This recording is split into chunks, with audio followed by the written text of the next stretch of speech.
Армысыздар, құрметті көрермендер. Бүгін біздің таңғалдырған таланттар атты сұхбатымыздан кезекті шығарылымы.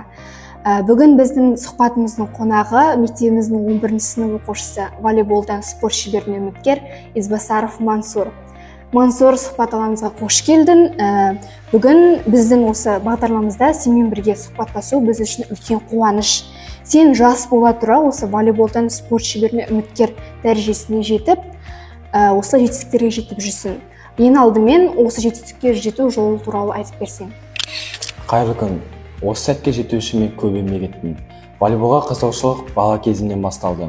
Әрине, басында қиындықтар болды, бірақ жаттығулар мен жаттықтырушылардың арқасында өзімді дамытып, осы спортқа деген махаббатым одан әрі күшейе түсті. Жетістіктерге жету үшін жұмыс істедім және бүгінгі таңда осындай деңгейге жеткеніме қуаныштымын.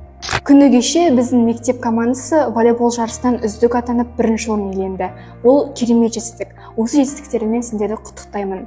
Жалпы Мансур, осы жетістік туралы не айтасың? Осы жеңіс сендер үшін қандай маңызға ие? Бұл жеңіс біздің командамыз үшін өте үлкен мәнге ие. Әрбір спортшының қосқан үлесі мен күш-жігері орасан зор. Осы жеңістің арқасында біз облыстық кезеңге жолдама алдық. Бұл біздің еңбегіміздің нәтижесі деп санаймыз. Бұл жеңіс тек физикалық тұрғыда емес, командалық бірлестіктің де рухтың да жемісі. Әрбір спортшының күш-жігері мен қолдауы маңызды болды. Енді алдағы уақытта облыстық кезеңге дайындығымызды бастап, осындай деңгейге жетуімізге күшімізді саламыз. Керемет. Ендеше алдағы облыстық кезеңде сендерге сәттілік тілеймін. Ал сенің өзіңнің спорттық жолында ең қиын кезеңдер қандай болды? Оларды қалай еңсердің? Волейбол бұл физикалық тұрғыдан ғана емес, психологиялық тұрғыдан да қиын спорт. Мысалы, жарақаттан кейін қалпына келу, ұзақ жаттығулар мен жарысқа дайындық кезінде күшім таусылған сәттер болды. Бірақ мен өзіме деген сенімді жоғалтпауға тырыстым. Әрбір қиындық бұл мені одан әрі алға ұмтылуыма, мықты болуыма мүмкіндік береді. Мансур, осы сенің волейболға деген қызығушылығың қайдан пайда болды? Волейболға деген қызығушылығым бала кезімнен басталды. Яғни мектеп қабырғасында басталды.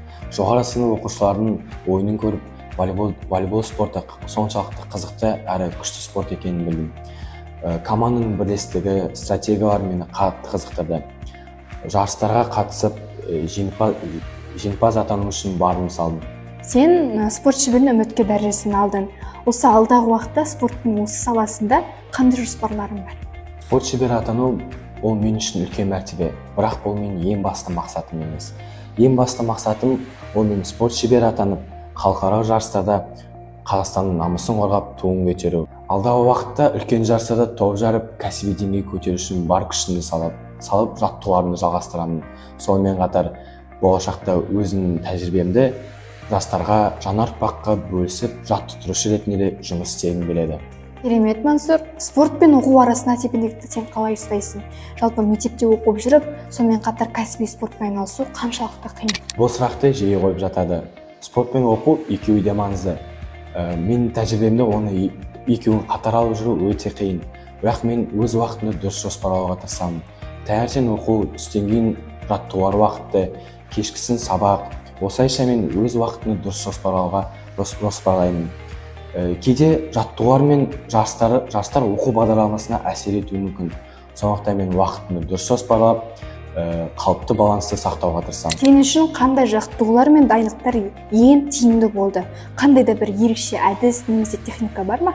Менің ойымша, жаттығулардың ең бастысы жүйелік пен шыдамдылыққа. Жаттығу кезінде тек физикалық тұрғыдан емес, психологиялық дайындықты да маңызды етеді. Техникалық тұрғыда мен әр элементті жақсартуға тырысамын. Соның ішінде қабылдау, беріліс жасау, шабуыл жасау және қорғану. Сонымен қатар мен жаттығу кезінде әртүрлі стратегиялар мен командалық әрекеттерге баса назар аударамын. Әрбір жаттығудың мәні мен мағынасы болуы тиіс. Сондықтан тек физикалық тұрғыдан ғана емес, менталдық тұрғыдан да дайын болу керек. Мансур, өте қызықты әрі шабыттандыратын әңгімең үшін өте рахмет. Саған осы болашақта жаңа жеңістер мен жетістіктер тілеймін.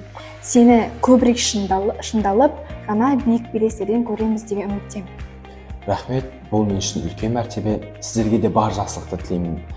Армандаған мақсаттарыңызға жету үшін еңбек ету қажет. Сондықтан мен өз мақсаттарыма жету үшін күресе беремін. Ендеше көрермендер, бүгінгі шығарылымымыз өз мәресіне жетті. Келесі кездескенше сау саламатта болыңыздар.